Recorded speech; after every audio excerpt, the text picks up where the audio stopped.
Melania, I did not know you had it in you, Mr. Petty Boots. Y'all, when I say he is coming out swinging, he's coming out swinging. Elon said, if it wasn't for me, you wouldn't have got the presidency, which we all knew. You kept giving money on money on money so you could get into the government, and now you're kicked out with a black eye. On top of that, Elon said the reason Trump ain't dropped them Epstein files is because that boy is all up in them. Now, Elania, we know that. Give us something we don't know. I thought they was just a little infighting. They are at war now. Elon told Trump, I'm going to live longer than you. You only got 3.5 years left in office. I will live for 40 more. Trump then called him deranged. And Elon is calling on all Republicans not to back that bill. And I think that man has the pocketbook to do so. He is the richest man in the world, okay? He's almost worth $1 trillion. He got money to blow against Trump. I didn't think Elania had it in him, but Trump, you shouldn't have took his NASA pick. You should have let him have that NASA pick, because now he coming back full swing. Y'all keep fighting. Give me something to be entertained about, because everything Trump is doing is pissing me off. So at least somebody can go toe-to-toe with him. Greetings, everybody. I hope you're doing fantastic, and it's always a pleasure to have you here in my channel. So today we are looking at a field that's shaking the internet. Donald Trump versus Elon Musk. It's getting personal, political, and downright messy. From Epstein files to threats of cutting government contracts. What's really going on here? Is this a power struggle between two billionaires? Or is this just a distraction from something bigger? Let's break it down. So I've seen a lot of people online say they think the fallout between Elon Musk and Donald Trump is just a distraction, but the question is, what are they trying to distract us from? Well, I'll tell you what, Donald Trump doesn't want you to know right now that Doge has a new leader. Elon Musk might be leaving Doge, but Doge isn't going anywhere. Trump doesn't want you to know that Doge's new boss is named Russell Vought, a self-described Christian nationalist and member of the Heritage Foundation. Remember how Donald Trump tried to distance himself from Project 2025? He pretended he didn't even know what it was. Well, now one of the chief architects of Project 2025 is going to be in charge of Doge, making sure that Project 2025 is the playbook when it comes to cutting cancer research funding, slashing funding for FEMA, slashing funding for Medicaid and food stamps. Don't forget Head Start for children or school lunches, but there will be plenty of money for private charter schools. There will be plenty of money for ICE raids. There will be plenty of money so the No New Wars president can continue expanding our bloated military budget. So much for No New Wars, America first. Elon Musk was right. Doge has only just begun, and it might get even worse before it finally ends. I wanted to weigh in on the breakup of Donald Trump and Elon Musk because I've been waiting on this for a long time. I knew that this would eventually happen, but I saw a comment on Twitter, and yes, I'm going to keep calling it Twitter. It's not freaking X, the dumbest name ever, but I saw a tweet that said, "This proves that Donald Trump can't be bought and paid for," when actually I think that this whole breakup proves the opposite. Donald Trump literally put out this post today on Truth Social saying that he's considering canceling all of the government subsidies and contracts that Elon Musk receives. One, I feel like this proves that there always was a conflict of interest with Elon's role in the government and his work with Doge. And two, this just underscores that Trump awards contracts based on the support that he gets. So just remember, Elon has been making billions off the backs of American taxpayers, all because he bankrolled Trump's presidential campaign. I'm watching this fight between Elon and Donald Trump, and I don't know if it's just me, but I think it's a psyops. So Elon Musk made a post on Twitter stating that Donald Trump was on the Epstein files. I feel as though if that was actually true, the Democrats would have dropped that information a very long time ago, especially during the presidential campaign. And not only that, Elon, why would you have your son around him?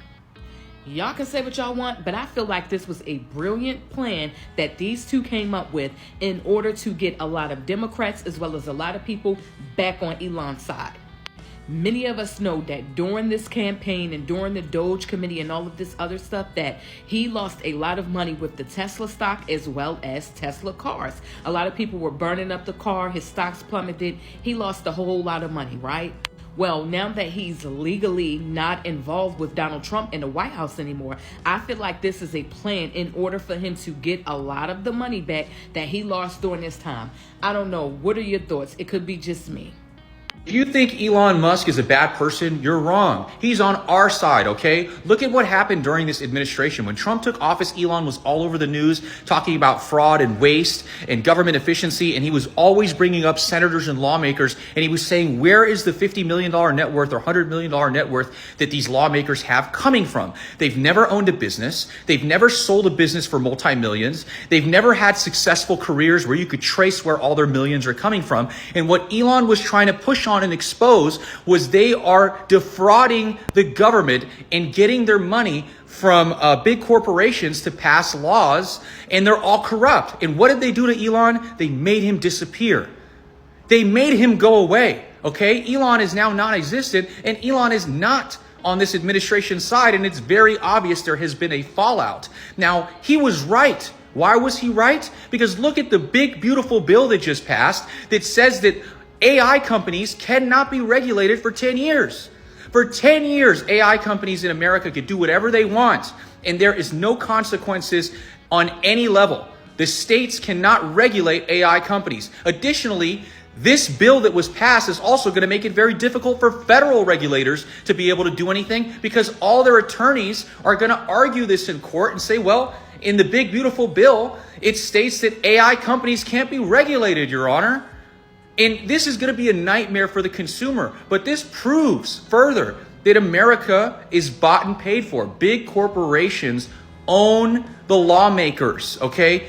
And it doesn't matter, Republican or Democrat. They're all infected. The whole system is fucked and corrupted. The whole system is bad. It doesn't matter if it's the left or the right. Stop thinking that Democrats and Republicans are arguing is the problem. It's not. They're all the problem because they collectively take money as bribes from big corporations to pass laws. And this happened again today. And this was Democrats and Republicans that voted on this bill. They are all fucking criminals. Oh, now the left loves Elon.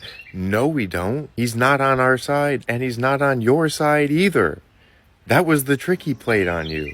You thought he was one of you, that he was on your side. No, he, like Trump, is for the 1 versus 99. That's the side they both are on. And they're still on the same team. They're just bickering a little bit. So don't get it twisted that Elon is either on the left side or right side. No. That's for simplistic thinking. No matter what they pretend to actually care about. Those elected officials will do as they are paid to do. Paid. All I have are questions. The first question I have is, why are people acting surprised that Elon said Trump was in the Epstein files, when we already know those files would include the well-known facts that Trump did fly on Epstein's plane a few times several decades ago from Florida to New York, that those files would include the fact that Trump was never on any Epstein Island flight logs, and the fact that Trump kicked Epstein out of Mar-a-Lago once he found out what Epstein was really into. Another question is, if truly incriminating information about Trump and Epstein was available all this time, then why didn't Hillary, why didn't Biden, and why didn't Kamala leak that information when it would have benefited them during their presidential campaign runs at any time over the last 10 years? Another question is, if Elon truly did know some sickening information about Trump, how long did he know it? Why did he bring his kid around Trump repeatedly for the last few months? Why did he wait till now to mention it? And was he just going to keep this information to himself for forever otherwise? Another question is, will this cause Trump to force the release of any and all Epstein files in order to prove his innocence, while also incriminating everyone else involved at the same time? Especially now that Democrats themselves are demanding to see these files. Another question is, will this blow up completely kill the bill and force our leaders to start over from scratch on a newer, better bill that better encapsulates what MAGA voters actually asked for in the first place?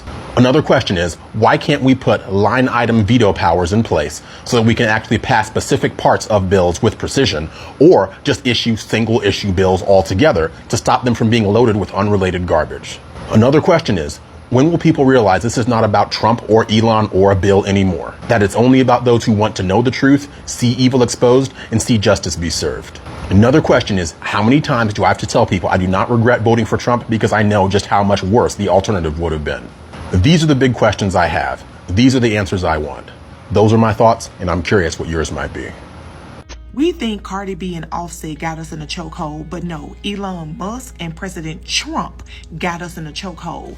Did y'all see that Elon Musk is asking for the impeachment of Donald Trump? Donald Trump got mad and fired back and said, "No, Elon, we're about to investigate you because I believe you're an illegal immigrant and you need to be deported." Can they please take us out the chat? Please take us out the chat. This seems like a relationship gone bad and now they're attacking each other. Trump is claiming that Elon Musk's businesses are growing because of U.S. contracts. Donald Trump, we already know that. We told your ass that, but you didn't care. All you were worried about is him helping you win the election, remember? So why does this matter? Y'all think this is against politician, against billionaire? No, this is about freedom of speech. Elon Musk and Donald Trump tried to control what everybody say. And now that they are fighting each other, both of them are trying to control what each other say. Every time Donald Trump say something about Elon, Elon say something about Donald Trump. Elon is saying that Trump is in the Epstein files and we all need to know about it. So now that Elon is talking about Trump, Trump said, "Oh, okay, then guess what? We're about to cut off all your government contracts." Y'all, this is funny. I'm gonna keep y'all updated because these two, this is funny. The entire Republican Party can get into a fist fight tonight and won't nobody go over there to the Democratic side. You guys are crazy. If you think that because Elon and Trump are getting into it online, y'all think because they getting into it, okay, so what? They had a disagreement. In my opinion, Elon just need to stay offline because we know Elon is a little bit immature. We know. I know he's the richest man in the world, but we know he's immature. We know, some, you know what I'm saying? He got a little something going on. He got 13 baby mamas, 13 kids, or something like that. But anyway, it don't mean nothing that that they've gotten into it. And as a matter of fact, when I looked up some of the articles, I see CNN is going live about it right now. That's all they're talking about. They couldn't wait for there to be a break in the goodness that's been going on since Trump has gotten back into office. They couldn't wait for something to go wrong. Oh, look. Oh, they're having a disagreement. That's his right-hand man. Oh, that's this and the third. People disagree. But that doesn't mean the whole economy is going to crash because they disagree. I think it's interesting that CNN is trying to broadcast live about this, but just like they only broadcasted live during one of Trump's speeches, the one that the attempted assassination was put on his life.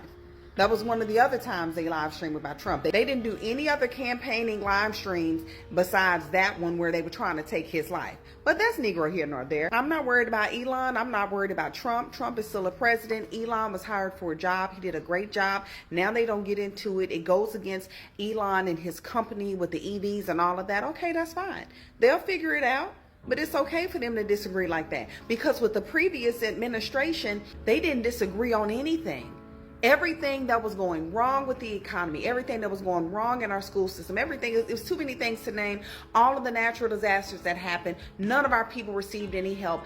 All of the illegals were getting all of the assistance. Nobody disagreed with any decisions that were being made by God knows who, because we know it wasn't Biden. We know Biden and Kamala didn't do anything at all except for bringing this country down. That's the one thing they could agree on, is not doing ish for us. So no, I'm not worried about Trump and Elon. They'll be all right. This fallout between Trump and Elon is more than just a billionaire beef. It's a glimpse into the cracks within the elite. But the real question is, how does this affect us? Is this just smoke and mirrors, or a deeper battle for influence and control? I want to hear your thoughts.